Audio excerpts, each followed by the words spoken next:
Le Congrès américain vote en 1790, sur proposition du premier président des États-Unis George Washington, le Resident Act établissant la capitale fédérale sur les berges du Potomac. Le site est alors à cheval sur des terres marécageuses cédées par le Maryland et la Virginie, fruit d'un compromis entre les fédéralistes et le Sud esclavagiste. Washington, partiellement détruite par un incendie pendant la guerre de 1812 contre la Grande-Bretagne, met des décennies à se construire et rétrocède une partie de ses terres en 1846 à la Virginie. Mais dès 1800, le Congrès, siège du pouvoir législatif, y tient ses sessions dans le Capitole et un premier président, John Adams, y emménage.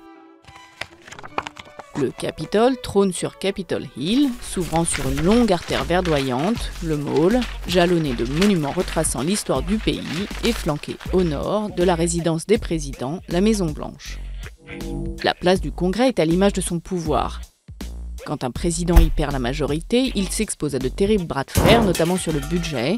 L'État fédéral ne peut fonctionner sans un budget validé par le Congrès. En cas de désaccord avec la Maison-Blanche, l'administration est parfois contrainte de fermer partiellement.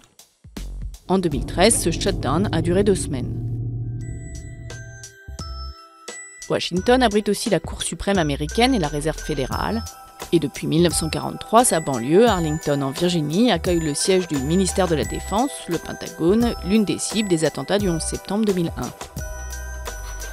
Ville à part créée par la Constitution américaine, également siège du FMI et de la Banque mondiale, Washington DC a un statut unique.